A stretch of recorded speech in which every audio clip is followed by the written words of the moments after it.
பூஞ்சோலை மாணவர்கள் அனைவருக்கும் வணக்கம். அதாவது 11th பாலிட்டி புக்கு பின்னாடி ஒரு சில கலைச்சொற்கள் கொடுத்துருக்காங்கங்க. நம்ம கலைச்சொற்கள் அப்படின்னாவே வெறுமனே தமிழ் புக்கை மட்டும் நம்பி போயிடக்கூடாது. இதுலேயும் முக்கியமானது இருக்குது, பார்த்துக்கணும்.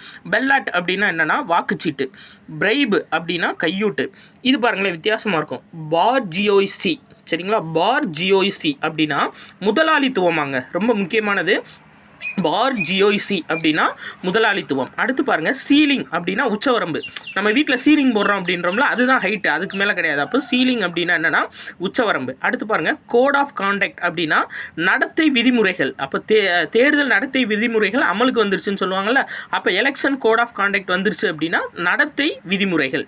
கோட் ஆஃப் கான்டக்ட் அப்படின்னா நடத்தை விதிமுறைகள். அடுத்து பாருங்கள், இது தெரியும், கான்ஸ்டியூஷன் அப்படின்னா அரசமைப்பு, கண்டஸ்டன்ட் அப்படின்னா போட்டியாளர், கிரிமினல் கேஸ் அப்படின்னா குற்றவியல் வழக்கு, குமுலேட்டிவ் அப்படின்னா ஒட்டுமொத்த, சரியா? குமுலேட்டிவ் மார்க் சொல்லுங்கள் அப்படின்னு சொல்லுவாங்க. அப்படின்னா என்னன்னா ஒட்டுமொத்த. அடுத்து பாருங்கள், டிஸ்பியூட்ஸ் அப்படின்னா சச்சரவுகள். இது நம்ம அடிக்கடி கேட்போம். Lot of disputes is happening அப்படின்னா நிறையா சச்சரவுகள் வந்து நடந்துட்டுருக்கு அப்படின்னு அர்த்தம்.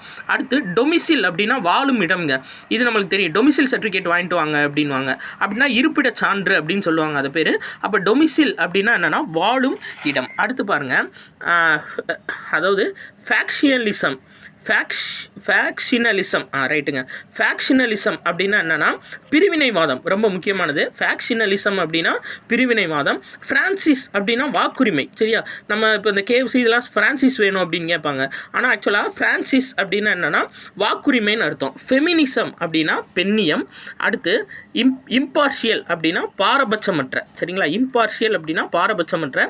இன்சென்டிவ்ஸ் அப்படின்னா ஊக்கம், சரிங்களா? இன்சென்டிவ் கொடுங்க அப்படின்னு கேட்பாங்களா, அப்படின்னா ஊக்கம். அடுத்து பாருங்க, இம்பீரியலிசம் அப்படின்னா ஏகாதிபத்தியம், ரொம்ப முக்கியமானது. இம்பீரியலிசம்னா ஏகாதிபத்தியம். இது ரெண்டும் ஞாபகம் வச்சுக்கணும். ஜுடிஷரி அப்படின்னா நீதித்துறை, ஜுடிஸ்டிக்ஷன் அப்படின்னா அதிகார வரம்பு. என்னோட ஜுடிஸ்டிக்ஷன் கீழே வரல அப்படின்னு சொல்லுவாங்க. அப்படின்னா என்னோட அதிகார வரம்பு கீழே வரலான்னு அர்த்தம், சரிங்களா? ஜுடிஷரினா நீதித்துறை, ஜுடிஸ்டிக்ஷன் அப்படின்னா அதிகார வரம்பு. பெர்சனாலிட்டி அப்படின்னா ஆளுமை. இந்த பாருங்கள், பெட்டிஷன் அப்படின்னா மனுக்கள். அடுத்து பாருங்கள், பொலிட்டிக்கல் இன்ஃப்ளூயன்ஸ் அப்படின்னா அரசியல் செல்வாக்கு. போலிங் ப்ராசஸ் வாக்களிக்கும் நடைமுறை. பாப்புலர் வில், ரொம்ப முக்கியமானதுங்க. பாப்புலர் வில் அப்படின்னா என்னென்னா மக்கள் விருப்பம். இது 11th பாலிட்டி புக்கு பின்னாடி இருக்க கலைச்சொற்கள். நன்றி.